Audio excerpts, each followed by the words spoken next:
स्वागत है आपका बी न्यूज नेशन में। मैं हूं आबिद हुसैन शेख। जिला पुलिस वरिष्ठ अधिकारी की प्रेस कॉन्फ्रेंस। बीजापुर के मनगोली गांव में केनरा बैंक डकैती मामला, 15 आरोपी गिरफ्तार, 39 किलो सोना और 1 करोड़ 16 लाख नकद रकम बरामद। बीजापुर जिला के मनगोली गांव में रही केनरा बैंक में 23 से 25 मई 2025 के दरमियान हुई सबसे बड़ी डकैती का मामला। बीजापुर पुलिस ने शानदार अंदाज में सुराग लगाया। चोरों ने बैंक की खिड़कियां और लॉकर तोड़कर तकरीबन 53 करोड़ रुपए कीमत का 59 किलो सोना और नकद लूट लिया था। केस की तहकीकात एसपी लक्ष्मण निम्बर्गी की क़ियादत में की गई। मुख्तलिफ पुलिस ऑफिसरों और 100 से ज्यादा पुलिस कर्मचारियों पर मुश्तमिल 8 खुसूसी टीमें बनाई गई थी। अब तक 15 आरोपियों को गिरफ्तार किया गया है, जिनमें बैंक का सीनियर मैनेजर, रेलवे कर्मचारी, कॉलेज लेक्चरर, ड्राइवर, इलेक्ट्रिशियन और प्राइवेट नौकर शामिल है। आरोपियों के कब्जे से 39 किलोग्राम प्योर सोना, 1 करोड़ 16 लाख रुपये नकद, 5 कारें, 1 लॉरी, नकली चाबियां, सोना पिघलाने का सामान, वॉकी टॉकी, लाइटर नुमा पिस्तौल भी बरामद की गई है। चोरी शुदा सोने की फरोख्त से हासिल रकम को गोवा के मशहूर मैजेस्टिक प्राइड कैसीनियो में डिपॉजिट किया गया था। बैंक ने शुरू में 58 करोड़ 97 किलोग्राम सोने की चोरी की रिपोर्ट दी थी, मगर जांच में 40 किलो 7 ग्राम प्योर सोना होने की पुष्टि की गई है। पुलिस की तेज रफ्तार और कामयाब कार्रवाई इनकी मेहनत, तकनीकी महारत और फर्ज शनासी का सबूत है। तमाम ऑफिसरों और कर्मचारियों को प्रशंसा पत्र और इनामात से नवाजा गया। इस मौके पर आईजीपी चेतन सिंह राठौड़ और कई आला अधिकारी इस मौके पर रहे मौजूद। 24 ಮೇ ರಾತ್ರಿ ಕೆನರಾ ಬ್ಯಾಂಕ್ ಮನ್ಗುಡಿನಲ್ಲಿ ಒಂದು ದೊಡ್ಡ ಕಳ್ಳತನ ಪ್ರಕರಣ ದಾಖಲಾಗಿತ್ತು। ಈ ಕೇಸ್ನಲ್ಲಿ ಸರಿಸುಮಾರವಾಗಿ 58 kg ಬಂಗಾರದ ಜ್ಯುವೆಲ್ಲರಿ ಕಳ್ಳತನ ಆಗಿದೆ ಅಂತ ಕಂಪ್ಲೇಂಟ್ ಆಧಾರದ ಮೇರೆಗೆ ಮನ್ಗುಡಿ ಪೊಲೀಸ್ ಸ್ಟೇಷನ್ನಲ್ಲಿ ಒಂದು ಕೇಸ್ ರಿಜಿಸ್ಟರ್ ಆಗುತ್ತೆ। ಈಗಾಗಲೇ 25/6/2025 SP ಅವರಾದ ಲಕ್ಷ್ಮಣ್ ಅವರು ತಮ್ಮೆಲ್ಲರಿಗೆ 3 ಜನ ಆರೋಪಿ ದಸ್ತಗಿರಿ ಮಾಡಿ ಮತ್ತೆ ಸುಮಾರು 10.5 ಕೋಟಿ ವರ್ತ್ ಪ್ರಾಪರ್ಟಿ ರಿಕವರಿ ಮಾಡಿದ್ದು ಅಂತ ಒಂದು ಪ್ರೆಸ್ ಸುದ್ದಿನಲ್ಲಿ ಹೇಳಿದ್ದು ಇರುತ್ತದೆ। ಲಾಸ್ಟ್ 15 ದಿವಸನಲ್ಲಿ ಇದೇ ತನಿಖೆ ಮುಂದುವರೆಸಿಕೊಂಡು ನಮ್ಮ ಈ 8 ವಿವಿಧ ತಂಡದ ಕಾರ್ಯಾಚರಣೆಯಲ್ಲಿ ಇನ್ನೂ ಅಡಿಷನಲ್ ಆಗಿ 12 ಜನ ಆರೋಪಿಗಳನ್ನು ದಸ್ತಗಿರಿ ಮಾಡಲಾಗಿದೆ। ಈ 12 ಜನ ಆರೋಪಿ ಪೈಕಿ ಇದರಲ್ಲಿ ಕೆಲವು ಜನ ರೈಲ್ವೆ ಕಾರ್ಯಾಲಯನ ಕರ್ಮಚಾರಿ ಇರ್ತಾರೆ। ಬಾಲರಾಜ್, ಬಾಬುರಾವ್ ಮತ್ತು ಸೋಲೋಮನ್ ಇವರು 3 ಜನ ರೈಲ್ವೆ ವಿಭಾಗದಲ್ಲಿ ಕರ್ಮಚಾರಿ ಇದ್ದಾರೆ। ಇವರು ತಮ್ಮ ಕಡೆಯಿಂದ ರೈಲ್ವೆ ವಿಭಾಗದ ಒಂದು ಟ್ರಕ್ನ ಸಹ ಈ ಕೃತ್ಯಕ್ಕೆ ಬಳಸ್ಕೊಳ್ಳಿಕ್ಕೆ ಸೌಲಭ್ಯ ಕೊಟ್ಟಿದ್ದಾರೆ। ಇನ್ನೊಂದು ಇದರಲ್ಲಿ 12 ಜನ ಪೈಕಿ ಇರಲ್ಲಿ ಮೊಹಮ್ಮದ್ ಆಸಿಫ್ ಅಂತ ಒಬ್ಬ ಈ ಬ್ಯಾಂಕ್ನ ಟ್ರೆಜರಿನ ಲಾಕ್ ಕೀನ ಡುಪ್ಲಿಕೇಶನ್ ಮಾಡಿಕೊಂಡು ಕೊಟ್ಟಿದೆ, ಅದು ಸಹ ಈ ದಸ್ತಗಿರಿ ಟೀಮ್ನಲ್ಲಿ ಶಾಮೀಲಾಗಿದೆ। ಸೊ ಟೋಟಲ್ ಈಗ 15 ಜನ ಅರೆಸ್ಟ್ ಆಗಿದ್ದಾರೆ। ಫಸ್ಟ್ ಫೇಸ್ನಲ್ಲಿ 3 ಜನ ದಸ್ತಗಿರಿ ಆಗಿತ್ತು, ಈಗ ಇನ್ನೂ ಅಡಿಷನಲ್ ಆಗಿ 12 ಜನ ದಸ್ತಗಿರಿ ಆಗಿದ್ದಾರೆ। ವಿವರ ಈ ಪ್ರೆಸ್ ನೋಟ್ನಲ್ಲಿ ಕೋಲ್ಡ್ ಆಗಿದೆ। ಪ್ರಾಪರ್ಟಿ ರಿಕವರಿ ಪೈಕಿ ಹೋದ ಫಸ್ಟ್ ಪ್ರೆಸ್ ಮೀಟ್ನಲ್ಲಿ ಸುಮಾರು 10.75 ಕೋಟಿ ವರ್ತ್ದು ಪ್ರಾಪರ್ಟಿ ರಿಕವರಿ ಆಗಿತ್ತು। ಈಗ ಲಾಸ್ಟ್ 15 ಕಾರ್ಯಾಚರಣೆಯಲ್ಲಿ ಮೆಲ್ಟೆಡ್ ಗೋಲ್ಡ್, ಬಂಗಾರದ ಜ್ಯುವೆಲ್ಲರಿ, ಕೃತ್ಯಕ್ಕೆ ಬಳಸಿದ ವೆಹಿಕಲ್ಗಳನ್ನು ಮತ್ತು ಕ್ಯಾಶ್ ಸೇರಿ ಸುಮಾರು 39.26 ಕೋಟಿ ವ್ಯಾಲ್ಯೂನ ಬೇರೆ ಬೇರೆ ಪ್ರಾಪರ್ಟಿ ರಿಕವರಿ ಆಗಿದೆ। ಸೊ ಇದಲ್ಲದೆ ಇದರಲ್ಲಿ ಇನ್ನೊಂದು ನೋಡಬೇಕಾದ ತಥ್ಯ ಏನಂದರೆ, ಸ್ಟಾರ್ಟಿಂಗ್ನಲ್ಲಿ ಕಂಪ್ಲೇಂಟ್ ಕೊಡುವಾಗ ಬ್ಯಾಂಕ್ ವತಿಯಿಂದ 58 kg ಸುಮಾರು ಬಂಗಾರದ ಜ್ಯುವೆಲ್ರಿ ಬಗ್ಗೆ ಕಂಪ್ಲೇಂಟ್ ಆಗಿತ್ತು ಮತ್ತು ಅವರು ಮರು ಅಧ್ಯಯನ ಅದನ್ನು ಮಾಡಿ ಗ್ರಾಸ್ ವೇಟ್ ಬದಲಾಗಿ ಈಗ ನೆಟ್ ವೇಟ್ ನೋಡಿದರೆ ಸುಮಾರು 40 kg 700 ಗ್ರಾಮ್ ನೆಟ್ ವೇಟ್ ತೂಕ ಗೋಲ್ಡ್ ಹೋಗಿದೆ ಅಂತ ನಮಗೆ ಅಪ್ಡೇಟ್ ಮಾಡಿದ್ದಾರೆ. ತನಿಖೆನಲ್ಲಿ ಅದನ್ನು ಕೂಡ ಪಡಿಸಿದ್ದೀವಿ.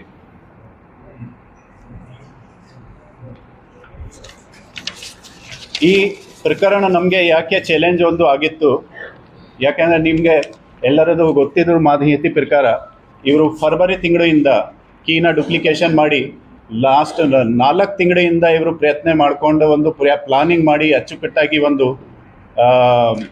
ಕಳ್ಳತನ ಪ್ರಕರಣ ಒಂದು ಎಸಗಿದ್ದಾರೆ.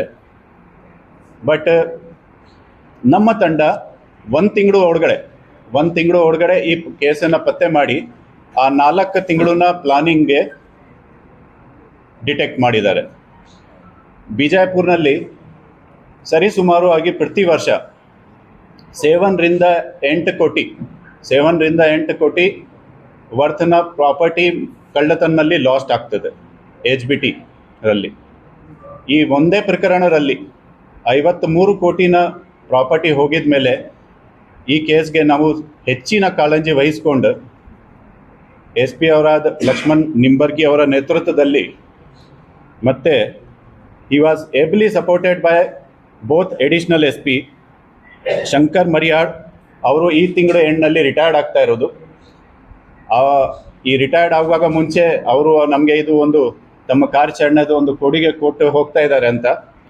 ಮತ್ತು ಇನ್ನೊಬ್ಬರು ಎಡಿಷನಲ್ SP ಆದ ರಾಮನ್ ಗೌಡ ಹಟ್ಟಿ ಅವರು ಇವರ ಮಾರ್ಗದರ್ಶನದಲ್ಲಿ 8 ವಿವಿಧ ತಂಡ ರಚನೆ ಮಾಡಲಾಗಿತ್ತು. ಇದರಲ್ಲಿ ಮುಖ್ಯವಾಗಿ ನಮ್ಮ ಅಧಿಕಾರಿಗಳು DSPಗಳಾದ ಸುನಿಲ್ ಕಾಂಬ್ಳೆ, ಬಲ್ಲದ ನಂದಗಾವಿ, CPI ರವಳಾದ ರಮೇಶ್ ಅವಜಿ, ಗುರುಶಾಂತ್ ಅಶೋಕ್ ಮತ್ತು PSI ಶ್ರೀಕಾಂತ್ ಅಶೋಕ್, ದೇವರಾಜ್, ಬಸವರಾಜ್, ರಾಕೇಶ್, ಸೋಮೇಶ್, ವಿನೋದ್ ದೊಡ್ಡಮನಿ, ವಿನೋದ್ ಪೂಜಾರಿ, ಶಿವಾನಂದ್ ಪಾಟೀಲ್, ಯತೀಶ್ ಮತ್ತು ಶ್ರೀಮತಿ ನಾಗರತ್ನ ಅವರು ಸೇರಿ ಸುಮಾರು 100 ಜನ ಸಿಬ್ಬಂದಿ ಹಗಲು ರಾತ್ರಿ ಕರ್ತವ್ಯ ಮಾಡಿ ಲಾಸ್ಟ್ 1.5 ತಿಂಗಳಿನಲ್ಲಿ ಬಿಜಾಪುರ್ನಲ್ಲಿ ಬೇರೆ ಯಾವುದೇ ಬಂದೋಬಸ್ತ್ ಇರಲಿ ಅದನ್ನು ನೋಡ್ತಾ ಅವ್ರ ಜೊತೆಗೆ ಈ ಕೇಸ್ ಸಹ ಪತ್ತೆ ಮಾಡಿ ಯಶಸ್ವಿಯಾಗಿದ್ದಾರೆ. ಈ ತಂಡಗೆ ಮತ್ತು ತಂಡ ನಾಯಕರಿಗೆ ನಮ್ಮ ಇಲಾಖೆ ವತಿಯಿಂದ ಪ್ರಶಂಸನ ಮತ್ತು ಅಪ್ರೋಪ್ರಿಯೇಟ್ ರಿವಾರ್ಡನ್ನು ಘೋಷಣೆ ಮಾಡಲಾಗ್ತದೆ. Thank you very much.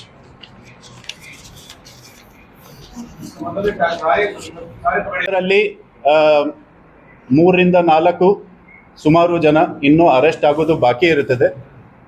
Property ಬೆಲೆ ಅದನ್ನು ಕಂಪೇರ್ ಮಾಡಿದರೆ ಸುಮಾರು 85% ಪ್ರಾಪರ್ಟಿ ನಾವು ಇದರಲ್ಲಿ ಪತ್ತೆ ಮಾಡಿದ್ದೀವಿ.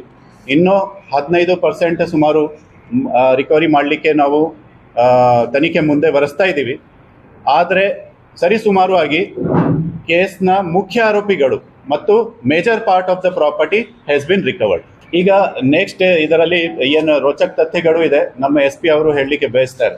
ನಮ್ಮ ಉತ್ತರ ವಲಯದ IGP ಸರ್ ಆದಂತಹ ಶ್ರೀ ಚೇತನ್ ಸಿಂಗ್ ರಾಥೋರ್ ಸರ್ ಅವರು ಇವತ್ತು ವಿಜಯಪುರ ಜಿಲ್ಲಾ ಪೊಲೀಸ್ ತಂಡ ಮಾಡುವಂಥ ಕಾರ್ಯಾಚರಣೆಗೆ ಹೆಮ್ಮೆ ಪಟ್ಟು ಪ್ರಶಂಸೆಯನ್ನು ಪಟ್ಟು ಇವತ್ತು ಖುದ್ದಾಗಿ ಅವರೇ ವಿಜಯಪುರಕ್ಕೆ ಬಂದು ಪ್ರೆಸ್ ಮೀಟ್ ಮಾಡಿ ತಮಗೆ ಈ ಪ್ರಕರಣದ ಎಲ್ಲ ಅಂಶಗಳನ್ನು ಸರ್ ತಮ್ಮ ಗಮನಕ್ಕೆ ತೊಗೊಂಬಂದಿದ್ದಾರೆ. ಇದು ಯಾಕೆ ನಮಗೆ ಚಾಲೆಂಜಿಂಗ್ ಆಗಿತ್ತು ಮತ್ತು ಯಾಕೆ ಇದು ಒಂದು ಮಹತ್ವದಾಗಿತ್ತು ಅಂತಂತಂದರೆ it was a prestige issue for the police department ಈ ಕೇಸ್. ಸೊ ಕೆನರಾ ಬ್ಯಾಂಕ್ ಅಧಿಕಾರಿಗಳು ಬಂದು ಹೇಳಿದಾಗಲೂ ಕೂಡ ನಾವು ಹೇಳಿದ್ವಿ it is a challenging case but will do it ಅಂತಂತೇಳಿ ಅವ್ರಿಗೆ ಫ್ರಮ್ ದ ಡೇ 1 ನಾವು ಹೇಳ್ತಾ ಇದ್ವಿ. ಇದರಲ್ಲಿ ಮೊದಲನೇ ಆರೋಪಿ ಆದಂಥ ವಿಜಯ್ ಮೇರಿಯಾಡ್ ಏನಿದ್ದಾನೆ, ಈತ ಬ್ಯಾಂಕ್ ಮ್ಯಾನೇಜರ್ ಇತ್ತು. ಈತ ಮಾರ್ಚ್ ಮತ್ತು ಏಪ್ರಿಲ್ ತಿಂಗಳಲ್ಲೇ ಕೆಲಸ ಮಾಡ್ತಿರ್ಬೇಕಾದ್ರೆ ಕೀಸ್ಗಳನ್ನು ಡುಪ್ಲಿಕೇಟ್ ಮಾಡೋದಕ್ಕೆ ಕೊಟ್ಟಿರ್ತಾನೆ. ಆ ಡುಪ್ಲಿಕೇಟ್ ಮಾಡಿದಂಥ ಕೀಗಳನ್ನು ಪ್ರಮುಖ ಇನ್ನೊಬ್ಬ ಈ ಎಂಟೈರ್ ಕ್ರೈಮಿನ ಎಪಿಸೋಡಿನ ಪ್ರಮುಖ ಆರೋಪಿಯಾದಂಥ ಚಂದ್ರಶೇಖರ್ ನೆರಲೆ ಏನಿದ್ದಾನೆ ಅವನ ಜೊತೆಗೆ ಬಂದು ಈ ಕೀಸ್ಗಳನ್ನು ಬ್ಯಾಂಕ್ ಒಳಗಡೆ ಬಂದು ಟೆಸ್ಟ್ಗಳನ್ನು ಮಾಡಿರ್ತಾನೆ, ಕೀ ಆಪ್ರೇಟ್ ಆಗ್ತಾ ಇದೆಯಲ್ಲ ಅಂತೇಳಿ. ಯಾವಾಗ ಅವರು ಮಾರ್ಚ್ ಆ್ಯಂಡ್ ಏಪ್ರಿಲಲ್ಲಿ ಈ ಕೀಸ್ಗಳು ಆಪ್ರೇಟ್ ಆಗೋದು ಸಕ್ಸಸ್ ಆಗುತ್ತೆ. ಅವರು ವಿಜಯ್ ಮೇರಿಯಾಳ್ ಬ್ಯಾಂಕ್ ಮ್ಯಾನೇಜರ್ ಇದ್ದಾಗಲೇ ಪ್ಲ್ಯಾನ್ ಮಾಡ್ತಾರೆ, ಅದಕ್ಕೆ ವಿಜಯ್ ಮೇರಿಯಾಳ್ ಒಪ್ಪಲ್ಲ. ಸೊ ಒಂದು ಮಂಗಳೂರು ರೀತಿ ಬ್ಯಾಂಕನ್ನು ಹೇಗೆ ದರೋಡೆ ಮಾಡಿದ್ರು ಆ ರೀತಿ ಮಾಡಬೇಕು ಅಂತ ಅವ್ರದ್ದು ಆಲೋಚನೆಯಲ್ಲಿರುತ್ತೆ. ಬಟ್ ವಿಜಯ್ ಮೇರಿಯಾಳು ಅದಕ್ಕೆ ಒಪ್ಪಲ್ಲ. ಅವನು ಅಲ್ಲೇ ಕೆಲಸ ಮಾಡ್ತಿರ್ಬೇಕಾದ್ರೆ ಇದು ಆದರೆ ಸಮಸ್ಯೆ ಆಗುತ್ತೆ ಅಂತಂತ ಹೇಳಿ ಆ ಪ್ಲ್ಯಾನನ್ನು ಡ್ರಾಪ್ ಮಾಡಿಬಿಟ್ಟು ಈತ ಮೇದಲ್ಲಿ ಟ್ರಾನ್ಸ್ಫರ್ ಆಗ್ತಾನೆ ರೂಮಿಯಾಳ್ ಬ್ರಾಂಚಿಗೆ. ಆ ಟ್ರಾನ್ಸ್ಫರ್ ಆದ 15 ದಿನಕ್ಕೆ ಈ ರೀತಿಯಾದಂಥ ಒಂದು ಪ್ಲ್ಯಾನನ್ನು ಎಕ್ಸಿಕ್ಯೂಟ್ ಮಾಡ್ತಾರೆ. ಪ್ರಮುಖ ಆರೋಪಿಯಾದಂತಹ ಚಂದ್ರಶೇಖರ್ ನೆರೆಲ ಏನಿದ್ದಾನೆ, ಈತ ಒಬ್ಬ MBA ಪದವೀಧರ. ಈತ ಒಂದು ಇಂಗ್ಲಿಷ್ ಮೀಡಿಯಂ ಸ್ಕೂಲಿನ ಒಬ್ಬ ಚೇರ್ಮನ್ ಆಗಿದ್ದಾನೆ. ಈತ ಮುಂಚೆ ಸಿಂಡಿಕೇಟ್ ಬ್ಯಾಂಕಲ್ಲಿ ಎಂಪ್ಲಾಯಿ ಆಗಿ ಅಲ್ಲಿ ಕೂಡ ತಪ್ಪನ್ನು ಮಾಡಿ 2019ರಲ್ಲಿ ಕೆಲಸದಿಂದ ವಜಾಗೊಂಡಿರ್ತಾನೆ. ರಿಯಲ್ ಎಸ್ಟೇಟ್ ಕೆಲಸ ಮಾಡ್ತಾ ಇರ್ತಾನೆ.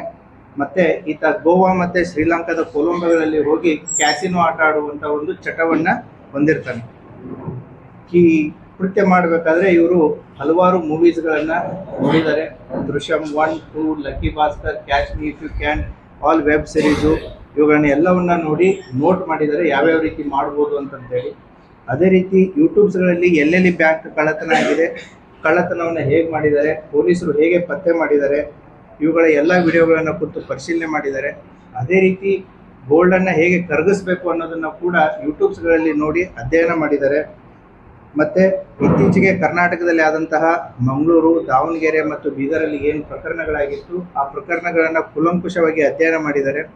ಯಾವ್ಯಾವ ರೀತಿ ಟೆಕ್ನಾಲಜಿಯನ್ನು ಯೂಸ್ ಮಾಡಿದ್ದಾರೆ, ಯಾವ ರೀತಿ ಅವರು ಪೊಲೀಸರಿಗೆ ಸಿಕ್ಕಾಕೊಂಡಿದ್ದಾರೆ, ನಾವು ಯಾವ ರೀತಿ ತಪ್ಪಿಸ್ಕೋಬೇಕು ಅನ್ನೋದನ್ನು ಕೂಡ ಅವರು ಅಧ್ಯಯನ ಮಾಡಿದ್ದಾರೆ. ಕಳ್ಳತನದಲ್ಲಿ ಯಾವೆಲ್ಲ ತಂತ್ರಜ್ಞಾನವನ್ನು ಉಪಯೋಗಿಸಬೇಕು ಅನ್ನೋದನ್ನು ನೋಡಿದ್ದಾರೆ. ಇಲ್ಲಿ ವಾಕಿ ಟಾಕೀಸ್ಗಳನ್ನು ಅವರು ಯೂಸ್ ಮಾಡಿದ್ದಾರೆ ಕಮ್ಯುನಿಕೇಷನ್ಗೋಸ್ಕರ. ಅದೇ ರೀತಿ ಯಾವ ದಿನದಿಂದ ಮಾಡಬೇಕು, ಯಾವ ದಿನಾಂಕದಿಂದ ಮಾಡಬೇಕು ಅನ್ನೋದನ್ನು ಕೂಡ ಇಟ್ಸ್ ಎ ಪ್ರೀ ಪ್ಲ್ಯಾನ್.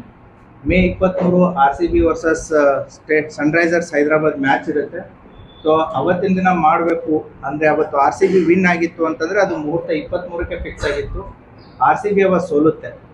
24ನೇ ದಿನ ವೆದರ್ ಕಂಡೀಷನ್ಸ್ ನೋಡಿದಾಗ ಮನಗುಡಿಯಲ್ಲಿ ದ ಚಾನ್ಸಸ್ ಆಫ್ ರೇನ್ 80% ಇರುತ್ತೆ.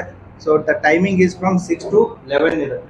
ಸೊ ಈ ಮಳೆ ಆಗುವಂಥ ಸಂದರ್ಭದಲ್ಲಿ ನೀವು ಜನರಲಿ ಕಳ್ಳತನ ನೋಡಿದರೆ ರಾತ್ರಿ 12ರಿಂದ ಬೆಳಗ್ಗೆ 4 ಗಂಟೆ ಒಳಗಡೆ ಆಗ್ತಾ ಇರುತ್ತೆ.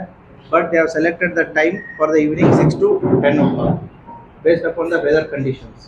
ಮಳೆ ಆಗ್ತಾ ಇರುತ್ತೆ, ಜನ ಇರಲ್ಲ ಅಂತಂತ ಹೇಳಿ. ಮತ್ತು ಅದು 4 Saturday ಮತ್ತು ಸಂಡೇ. ಆಮೇಲೆ ಇವರು ಈ ವಾಕಿ ಟಾಕಿ ಯಾಕೆ ಯೂಸ್ ಮಾಡ್ತಾರೆ ಅಂತಂದರೆ ಇದರಲ್ಲಿ ರೈಲ್ವೆ ಡಿಪಾರ್ಟ್ಮೆಂಟಲ್ಲಿ ಕೆಲಸ ಮಾಡಿದವರು ಇರ್ತಾರೆ. ರೈಲ್ವೆ ಇಲಾಖೆಯಲ್ಲಿ ವಾಕಿ ಟಾಕಿ ಬಳಸುವಂಥ ಒಂದು ಪರಿಣೀತಿ ಆಗಿರ್ಬೋದು, ಅವರಿಗೆ ಎಕ್ಸ್ಪರ್ಟೈಸು ಅದರಲ್ಲಿ ಇರುತ್ತೆ. ಅದೇ ರೀತಿ ಒಂದು ಏನಾದರೂ ಯಾರಾದರೂ ಬಂದರೆ ಅವರಿಗೆ ಭಯಪಡಿಸೋದಕ್ಕೆ ಒಂದು ಲೈಟರ್ ಗನ್ ಇಟ್ಕೊಂಡಿರ್ತಾರೆ.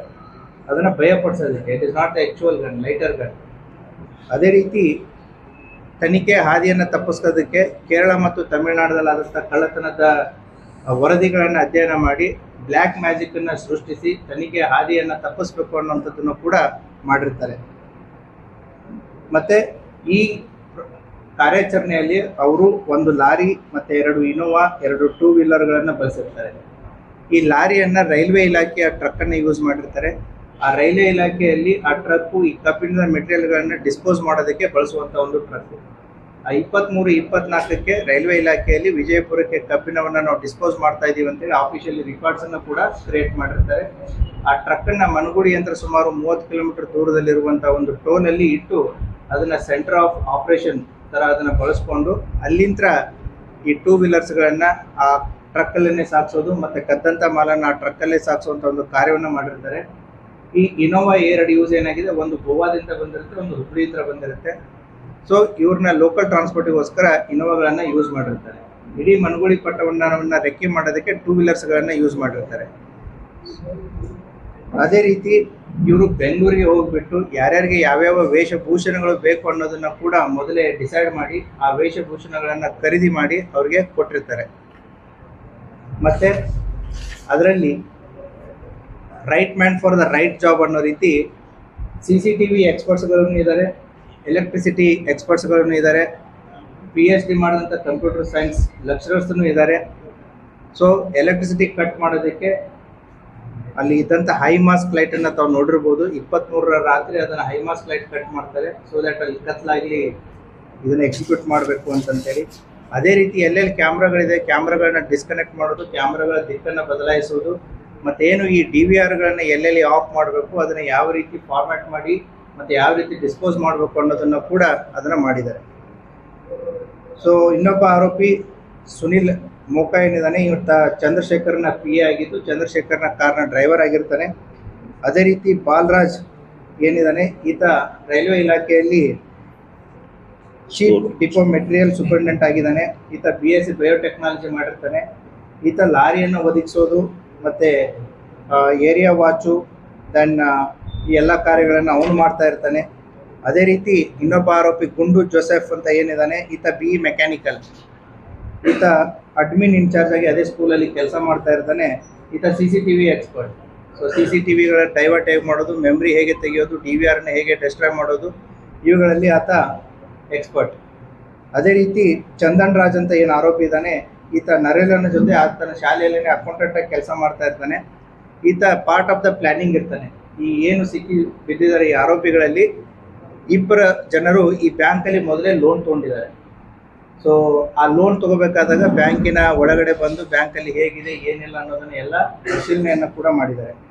ಈತ ಫೆಬ್ರವರಿ ತಿಂಗಳಲ್ಲಿ ವಿಜಯ್ ಮೇರಿಯಾಳ್ ಮ್ಯಾನೇಜರ್ ಇದ್ದಾಗಲೇ ಕೂಡ ಸುಮಾರು 10 ಲಕ್ಷದಷ್ಟು ಲೋನನ್ನು ಅದೇ ಬ್ಯಾಂಕಲ್ಲಿ ತೊಗೊಂಡಿರ್ತಾನೆ. ಹೋಗೋದು ಬರೋದನ್ನ ಇಟ್ಕೊಂಡಿರ್ತಾನೆ. ಬ್ಯಾಂಕಿನ ಒಳಗಡೆ ಹೇಗಿದೆ ಏನಿಲ್ಲ ಅನ್ನುವಂಥ ಮಾಹಿತಿಯನ್ನು ಈತ ಕಲೆಕ್ಟ್ ಮಾಡಿರ್ತಾನೆ.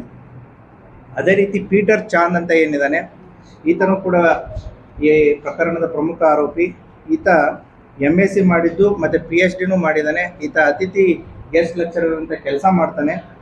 ಇವನು ವಾಕಿ ಟಾಕಿಗಳನ್ನು ಹೇಗೆ ಯೂಸ್ ಮಾಡಬೇಕು ಹೇಗಿಲ್ಲ ಅನ್ನೋದನ್ನ ಕೂಡ ಈತ ಮಾಡ್ತಾನೆ. ಮತ್ತು ವಾಚ್ ಮಾಡೋದು ಮತ್ತು ಕಮ್ಯುನಿಕೇಷನ್ಸ್ಗಳನ್ನು ಕೊಡೋದು ಇದರ ಉಸ್ತುವಾರಿಯಾಗಿರುತ್ತೆ. ಈತ ಅತಿಥಿ ಉಪನ್ಯಾಸಕರ ಸಂಘದ ರಾಜ್ಯ ಕಾರ್ಯದರ್ಶಿನೂ ಕೂಡ ಆಗಿದ್ದಾನೆ. ಅದೇ ರೀತಿ ಬಾಬುರಾವ್ ಅಂತ ಏನು ಆರೋಪಿ ನಂಬರ್ 8 ಇದ್ದಾನೆ, ಈತ ರೈಲ್ವೆ ಇಲಾಖೆಯಲ್ಲಿ ಆ ಲಾರಿ ಡ್ರೈವರ್ ಆಗಿ ಕೆಲಸ ಮಾಡ್ತಾ ಇದ್ದಾನೆ. ಆಮೇಲೆ ಸುಸೈರಾಜ್ ಅಂತ ಏನಿದ್ದಾನೆ ಇನ್ನೊಬ್ಬ ಆರೋಪಿ ನಂಬರ್ 9 ಅವನು.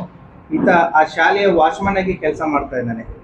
ಈ ಪ್ರಕರಣದಲ್ಲಿನೂ ಕೂಡ ಆತನನ್ನು ವಾಚ್ಮನ್ ಥರ ಬ್ಯಾಂಕಿನ ಹೊರಗಡೆ ಚಲನವಲನಗಳನ್ನು ಗುರ್ಸೋದಕ್ಕೆ ಮತ್ತು ಹೋಗೋ ಬರೋರುಗಳನ್ನು ಕಮ್ಯುನಿಕೇಟ್ ಮಾಡೋದಕ್ಕೆ ಕೂಡ ಈತನನ್ನು ಬಳಸ್ಕೊಂಡಿದ್ದಾರೆ.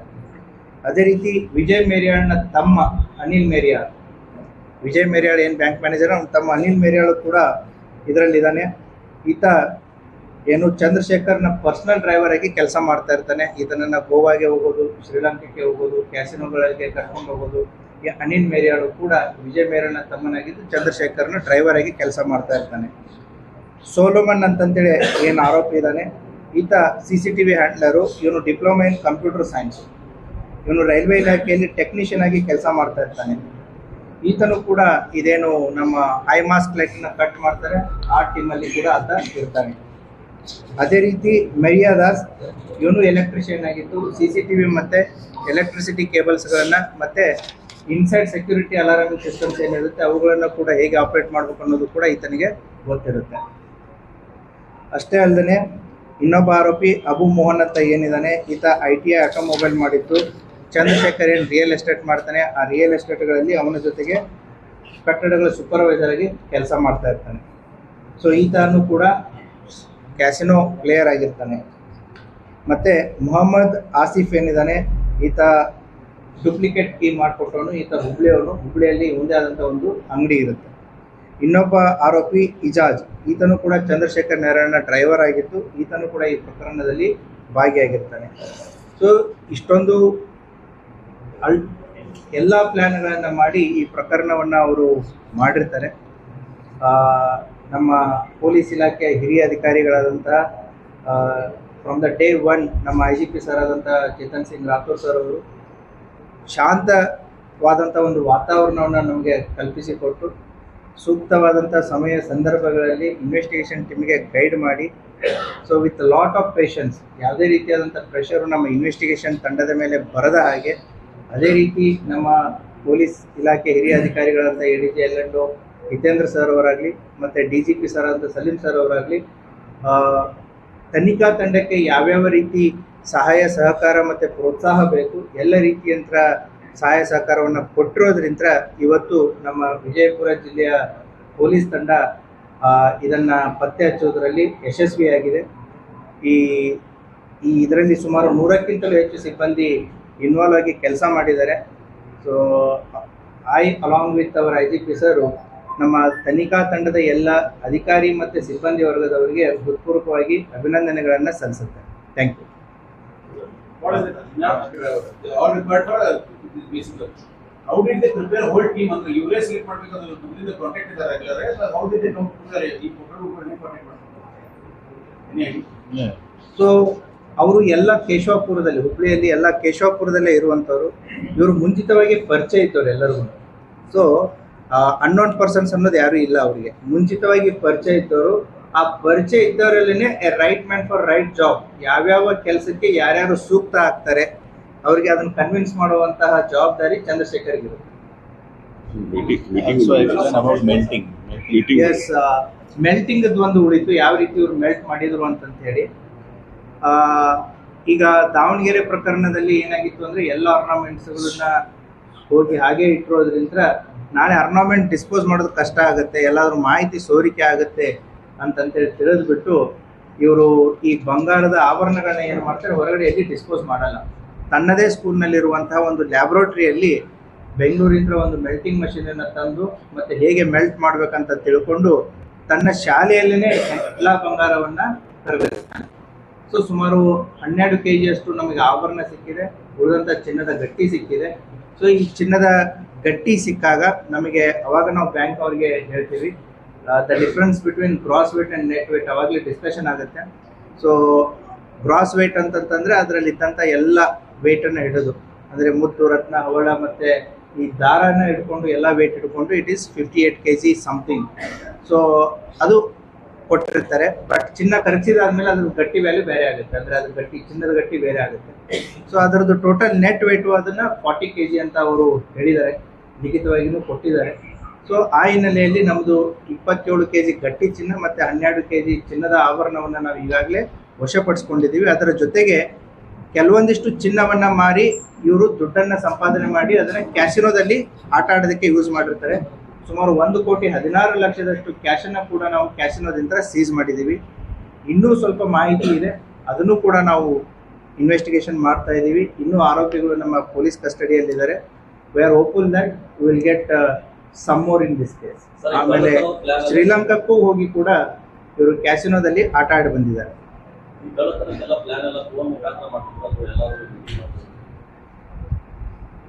ಹುಬ್ಳಿಯಲ್ಲಿನೇ ಎಲ್ಲ ಈ ಕಳ್ಳತನದ ಬಗ್ಗೆ ಅವರು ಪ್ಲಾನ್ ಮಾಡಿದ್ದಾರೆ.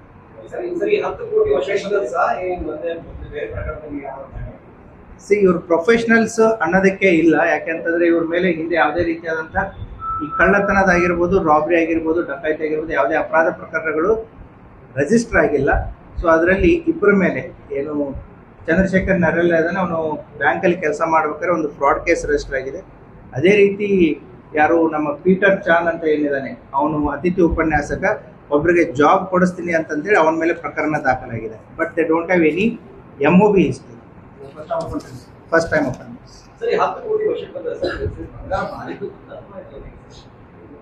ಇಲ್ಲ, ಸರ್ ಹೇಳಿದ್ದು 10.5 kg ಏನು ಫಸ್ಟ್ ಪ್ರೆಸ್ ಮೀಟಲ್ಲಿ ನಾವು ರಿಕವರಿ ಮಾಡಿಕೊಟ್ಟಿದೆ, ಅದರದ್ದು ವರ್ತ್ ವ್ಯಾಲ್ಯೂ 10.75 lakh. ಈಗ ಕ್ಯಾಶು ಇದು 1,16,00,000. ಈ ಬಂಗಾರವನ್ನು ಮಾರಿ ದುಡ್ಡನ್ನು ತಗೊಂಡು ಅದನ್ನು ಕ್ಯಾಸಿನೋದಲ್ಲಿ ಹೋಗಿ ಆಟ ಆಡೋದಕ್ಕೆ ಅದನ್ನು ಆಲ್ರೆಡಿ ಅವ್ರ ಅಕೌಂಟಲ್ಲಿ ಹಾಕೊಂಡಿರ್ತಾರೆ. ಸೊ ಅದನ್ನು ಕೂಡ ಸೀಸ್ ಮಾಡಿದ್ದಾರೆ. ಸಾಮಾನ್ಯವಾಗಿ ಎಲ್ಲ ಇಟ್ಕೊಂಡಿರ್ತಾರೆ, ನೀವೇ ಕೊಡ್ತೀರಿ, ನಮ್ಮ ಮುಂದೆ ಕೊಟ್ಟವರು ಓನರ್ಗಳಿಗೆ ವಾಪಸ್ ಕೊಡ್ತೀರಿ. ಗಟ್ಟಿ ಚಿನ್ನ ಆಗ್ಬಿಟ್ಟಿದೆ.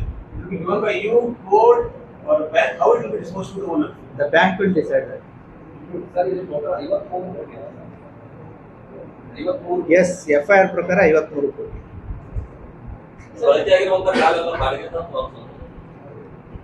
ಪೀಟರ್ದು ಸ್ವಂತದ್ದಿದೆ, ಎಲ್ಲರದು ಸ್ವಂತದ್ದೇ ಇದೆ.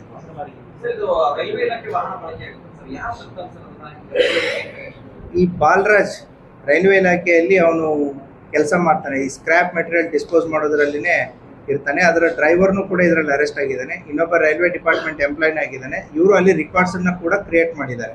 ಅವತ್ತಿನ ದಿನ ನಾವು ಸ್ಕ್ರ್ಯಾಪ್ ಡಿಸ್ಪೋಸ್ ಮಾಡೋದಕ್ಕೆ ಬಿಜಾಪುರಕ್ಕೆ ಹೋಗ್ತಾ ಇದ್ದೀವಿ ಅಂತೇಳಿ ಬಟ್ ಯಾವುದೇ ರೀತಿಯಾದ ಸ್ಕ್ರಾಪನ್ನು ಅವ್ರು ತುಂಬ್ಕೊಂಡು ಬರಲ್ಲ. ಕೆಲವೊಂದಿಷ್ಟು ಖಾಲಿ ಬಾಟಲ್ಸ್ಗಳನ್ನ ತಂದಿರ್ತಾರೆ. ಅದರ ಜೊತೆಗೆ ಈ 2 ವೀಲರ್ಸ್ಗಳನ್ನ ಕೂಡ ತೊಗೊಂಬಂದಿರ್ತಾರೆ. ಇಲ್ಲೇ 2 ದಿನ ಏನು ಮನಗೋಳಿ ಸುತ್ತಮುತ್ತಲು ಏನು 30 ಕಿಲೋಮೀಟರ್ ದೂರದಲ್ಲಿ ಒಂದು ಸೆಂಟರ್ನ ಮಾಡಿಕೊಂಡು ಆ ವೆಹಿಕಲ್ನ ಅಲ್ಲೇ ಇಟ್ಟು ಅಲ್ಲಿಂದನೇ ಕೂಡ ಇವರು ಹೋಗೋದು ಬರೋದು ಮತ್ತೆ ಆಪರೇಟ್ ಮಾಡ್ತಾ ಇರ್ತಾರೆ. ಸೊ ವಾಪಸ್ ಹೋಗಿನೂ ಕೂಡ ಅದು ಟ್ರಕ್ ಹೋದಾಗ ಅಲ್ಲಿ ಅಲೆಬಿ ಕ್ರಿಯೇಟ್ ಆಗುತ್ತೆ. ಇವರು ಬಿಜಾಪುರ್ಗೆ ಸ್ಕ್ರಾಪ್ ಡಿಸ್ಪೋಸ್ ಮಾಡಕ್ ಬಂದಿದ್ರು ಮತ್ತೆ ವಾಪಸ್ ಬಂದಿದ್ದಾರೆ ಅಂತೇಳಿ. ಬಟ್ ಆ ಹೆಸರಲ್ಲಿ ಇವರು ಆಕ್ಚುಲಿ ಇಲ್ಲಿ ಕಳ್ಳತನ ಮಾಡಕ್ಕೆ ಬಂದಿದ್ರು. ತನಿಖೆ ಮುಂದುವರೆದಿದೆ. ಸೊ ಇನ್ನೂ ನಮಗೆ ಅಷ್ಟೇ ಜನ ಅವ್ರು ಯಾರು ಅನ್ನೋದನ್ನ ಈಗ ತನಿಖೆ ಹಿತದೃಷ್ಟಿಯಿಂದ ನಾವು ಹೇಳಕ್ ಹೋಗ್ತಾ ಇಲ್ಲ. Still the work is going on, we are hoping.